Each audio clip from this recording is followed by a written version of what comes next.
Wala nang intro, ganun din yan. Another day, another gala. Gala na naman, walang ginawa kundi maggala. Ganun talaga pag tambay. Natripan lang namin maggala, mag-ilog. Ilog lang pupunta namin, pero may konting alak. May fail na, pero apat nga lang. Okay. O di ba, may alak talaga, may fail na, gusto pa red doors. Ganun talaga, pag malalakas mag-inom. Sa Pantilan Resort kami pupunta, hindi ko alam kung saan yun. Basta ang ginawa ko, nag-drive lang ako. Pinuulan sa akin, sabi nga, pare ano ba to, budol ba to? Puro rap road. Pero maganda naman yung lugar. Kita niyo naman, sobrang ganda. Pakabako lang kayo, kayo. Ang ganda! Ang ganda nga dito gusto ko. Maganda rin naman ang daan eh. Pamilya po. Mamaya ka na mag-video pa rin.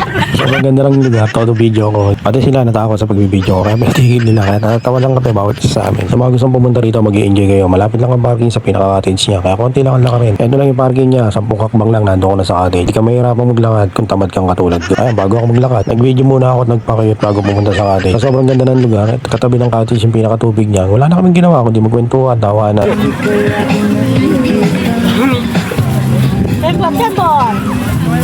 Pinasayaw na lang namin si Miguel, doon kami tawa ng dawat. Yung alak na dala namin, hindi na namin inom. Pabor din naman sa akin kasi ako driver. Kung mag-iinom, hindi rin na makakapag-drive. Kaya inuwi na lang namin, sa bahay nila kami nag-inom. Yun lang, maraming salamat sa inyo. Naubos ko na naman isang minuto sa buhay mo.